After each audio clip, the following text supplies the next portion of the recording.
नमस्कार, मी डॉक्टर कीर्ती.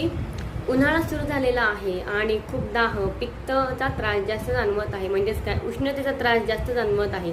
शरीराचं अक्षरशः लाई होते, खूप सारा घाम येतो, त्यामुळे बॉडी डिहायड्रेट होते. अशा वेळेस कोल्ड्रिंक्स, आईस्क्रीम खाल्ल्यामुळे खरंच थंडावा जाणवतं का?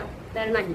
आणि म्हणूनच मी या व्हिडिओमध्ये काही असे 5 सरबत सांगणार आहे ज्याने शरीरातील दाह किंवा पित्त, उष्णता हे कमी सुद्धा होणार आहे आणि तुम्हाला थंडावा सुद्धा जाणवणार आहे. तर त्यातील पहिलं म्हणजे वाळ्याचं सरबत. वाळ आहे, दिसायला असा गवतासारखा असतो, परंतु तो जर आपण त्याचं पाणी किंवा सरबत पिल्याने आतून शरीराला थंडावा मिळतो.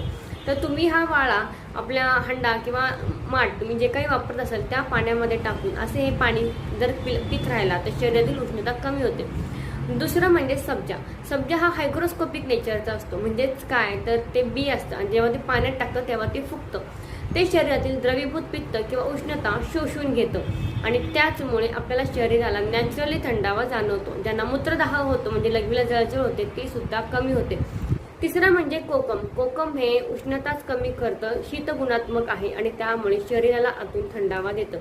चौथा म्हणजे एकदम एनर्जेटिक, ते म्हणजे लिंबू सरबत. याने सुद्धा तात्काळ आपल्याला एनर्जी येण्यास मदत होते. आणि 5वं आवळ्याचं सरबत. आवळा आणि शरीरातील जे ॲसिडिक नेचर वाढलेलं असतं ते कमी होतं आणि त्यामुळे आपल्याला जो दाह, पित्त वाढण्याचा त्रास होतो तो होत नाही. धन्यवाद.